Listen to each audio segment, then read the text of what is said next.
இந்த மொபைலில் ஒரு விஷயம் பார்த்துட்டு இருந்தேன். சிறுத்தைன்னு சொன்னீங்கல்ல, ஒரு சிறுத்தையை பார்த்தேன் இந்த மொபைலில். பொம்பளை பிள்ளைங்க மாதிரியே இருந்துச்சு அந்த சிறுத்தை. சரியான வேகம், சூட்டிக காட்டில் சுத்துது. அப்படி சுத்திட்டு இருக்கிற அந்த சிறுத்தை இருக்கிற ஏரியாவுக்கு ஒரு ரேஞ்சர் வந்துட்டான், ஒரு வன பாதுகாவலன் வந்துட்டான். அவன் டென்ட் கட்டுறான். 12 செகண்ட் 15 செகண்ட்ல போகுது ரீல். அவன் ஒரு வீடெல்லாம் கட்டிட்டு முடிச்சிட்டு பெரிய ஒரு கதவு வச்சுக்கிட்டு தன்னுடைய வேட்டை நாயை அனுப்புறான். போய் பார்த்துட்டு வான்னு.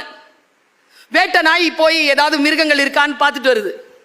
இந்த வேட்டை நாயை பார்த்த உடனே சிறுத்தை நமக்கு ஒரு இறை கிடைச்சிருச்சுடா அப்படின்ட்டு ஓடுது. சரியா? நம்மள மாதிரி தான். காட்டில் உழவிக்கிட்டு இருக்கோம்ல, வேட்டை கிடைக்குமான்னு உழவுற அளவுக்கு வெளியில வந்துட்டோம்ல, வேட்டை ஓடி வருது. சிறுத்தை எவ்வளவு கிலோமீட்டர்ல ஓடுது தெரியுமா? இவங்க சொன்னாங்களே, சுனிதா வில்லியம்ஸ், கல்பனா சாவ்லா, நம்முடைய மிகப்பெரிய வெற்றி அடைந்த ஐடா ஸ்கடர் ஓடுதுங்க. 160 கிலோமீட்டர்ல ஓடுது. நான் வெற்றி பெற்ற பெண் என்பதனால் சொல்லுகிறேன்.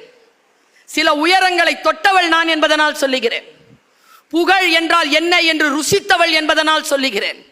சுதந்திரம் என்பது எது என்பதற்கான விளக்கத்தை சொல்லி அமைகிறேன். நான் வேட்டைய நாயை துரத்துது சிறுத்தை. வேகமா ஓடும்போது 160 கிலோமீட்டர் வேகத்துல ஓடுது. ஓடி வந்துட்டு இதோ இங்க பிடிச்சிடலாம் வேட்டை நாயன்னு நினைக்கும் போது வேட்டை நாய் எஜமானர் கிட்ட வந்துருச்சு.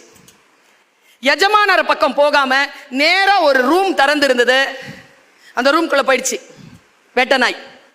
சிறுத்தை என்ன தெரியும் படிச்சு, இதோ கிடைச்சது பார் வேட்டை அப்படின்ட்டு அந்த ரூம்குள்ள போச்சு. போன வேகத்துல கதவு மூடிருச்சு. கதவு மூடின உடனேங்க அழுறாரு ரேஞ்சர். எதுக்கு? நாய் செத்து இருக்கோம். உடனே ஃபாரஸ்ட் ஆபீஸ்க்கு போன் பண்ணி ரெஸ்கியூ டீம் கூப்பிடுறாங்க. ஏன்னா உள்ள சிறுத்தை இருக்கு. ரெஸ்கியூ டீம் வருது. மேல கேமரா போடுறாங்க. கேமரா போட்டு பார்க்கறதுல ஆச்சரியத்துல நான் அசந்து போனேங்க. நாய் உயிரோட 4 சுவர்ல ஓரத்துல உயிரோடு நடுங்கிட்டு உட்காந்துட்டு இருக்கு. சிறுத்தைய காணோம். இப்படி திரும்புது கேமரா. திரும்பினா மூடப்பட்ட கதவு இருக்குல்ல, அதுக்கு வெளியில இப்படி பயந்து போய், நாயை விட பயந்து போய் உட்காந்துட்டு இருக்குது சிறுத்தை.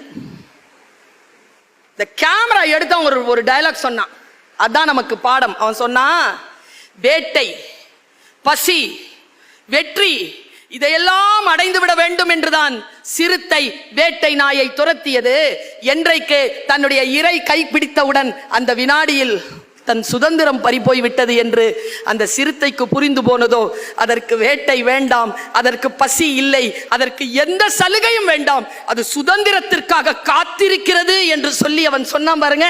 அந்த சிறுத்தைகளாக பெண்கள் சுதந்திரத்திற்கு இன்றைய 21ஆம் நூற்றாண்டில் காத்திருக்கிறார்கள். அவ்வளவு சுலபம் இல்லையா? நான் சொல்றேன், இந்த சேர்ல ஆம்பளைங்க உட்கார்றதுக்கு 30-40 வருஷம் வேலை செஞ்சா போதும். ஏன் ஐயா கூட தான் 50 வருஷம் 60 வருஷம் உழைச்சார், சீட்ல உட்கார்ந்துருக்கார். ஆனா நாங்க இங்க உட்கார்ந்துறதுக்கு பின்னால 1000 ஆண்டுகளின் போராட்டம் இருக்கிறது. சும்மா உட்கார்ந்துட முடியாது, உட்காரத்தான் முடிகிறது.